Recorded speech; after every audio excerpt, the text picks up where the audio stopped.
Assalamualaikum warahmatullahi wabarakatuh. Perkenalkan nama saya Albertus Yamfrandis dengan NIM 2301020034. Jadi di sini saya akan mempresentasikan mengenai inovasi augmented reality atau AR yang telah saya buat berdasarkan beberapa tahap. Ada observasi di mana saya lakukan di kedai sembako sandang pangan, lalu identifikasi masalah berdasarkan hal-hal yang saya temukan dari hasil observasi, lalu perancangan solusi berupa augmented reality. Nah, berdasarkan hasil observasi yang telah saya lakukan di kedai sembako sandang pangan, terdapat berbagai barang kebutuhan sehari-hari seperti bahan pokok, jajanan, serta produk rumah tangga, dan lain-lainnya. Namun barang ini tanpa disertai informasi pendukung yang memadai. Pembeli itu umumnya langsung memilih dan membeli barang tanpa adanya panduan atau keterangan tambahan untuk memahami kondisi produk, serta tidak tersedia media informasi visual yang dapat diakses secara mandiri oleh pembeli. Nah, jadi permasalahannya itu kurangnya informasi yang mudah diakses oleh pembeli, menyebabkan rendahnya pemahaman terhadap aspek keamanan dalam penggunaan produk, sehingga berpotensi menimbulkan risiko saat digunakan di lingkungan rumah tangga. Nah, jadi sebagian besar pembeli tabung gas ini hanya fokus membeli tanpa mengetahui langkah keamanan yang harus diperhatikan, seperti kondisi fisik tabung yang tidak diperiksa, lalu katup bisa longgar atau rusak, dan segel tabung yang bisa rusak atau sudah terbuka, dan kebocoran gas tidak terdeteksi sebelum dibeli. Nah, untuk solusi yang saya usulkan di mana penerapan teknologi augmented reality atau AR berbasis QR code yang dapat dipindai menggunakan ponsel pembeli. Nah, melalui pemindaian tersebut, pembeli akan memperoleh panduan visual interaktif yang menjelaskan langkah-langkah dasar dalam memastikan keamanan produk sebelum digunakan. Nah, solusi ini itu sederhana dan mudah diterapkan, serta tidak memerlukan perangkat tambahan yang kompleks sehingga sesuai untuk di kedai sembako sandang pangan.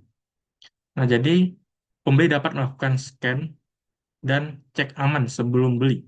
Nah, jadi nanti kan disediakan QR code dan pembeli dapat scan QR code dan panduan ER akan muncul.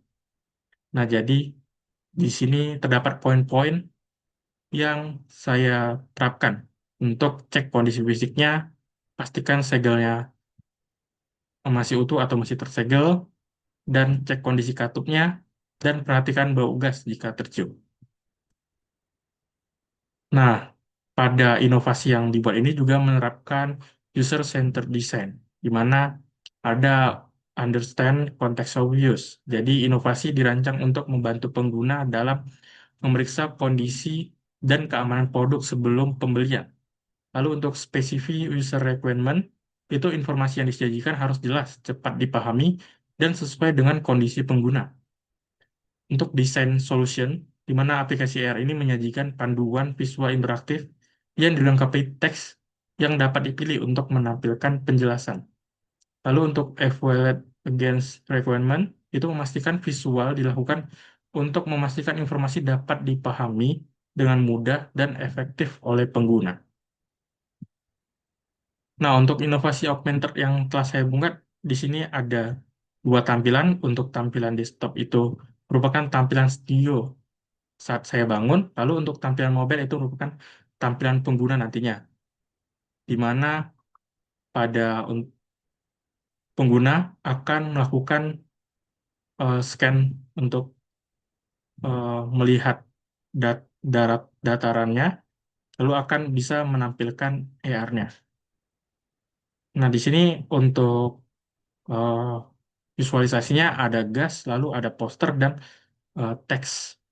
Mana ketika teks itu ditekan akan memunculkan deskripsi untuk tahu maksudnya itu apa. Semisal, sebagai contoh itu periksa kondisi tabung di mana nanti ketika ditekan atau dipencet, maka akan ada tulisan perhatikan tabung gas eh, penyok atau karat berlebih. Jadi ini memastikan untuk pembeli dapat membeli gas itu aman sebelum dibeli. Nah, jadi untuk pemanfaatan teknologi AR sebagai media penyampaian informasi dapat meningkatkan pemahaman pembeli terhadap penggunaan produk secara aman. Nah, dengan penyajian informasi yang praktis dan mudah diakses, risiko kesalahan penggunaan dapat diminimalkan, serta kepercayaan terhadap proses pembelian dapat meningkat. Nah, jadi mungkin sekian saja presentasi yang dapat saya sampaikan. Saya tutup dengan wabillahi taufiq walhidayah. Wassalamualaikum warahmatullahi wabarakatuh.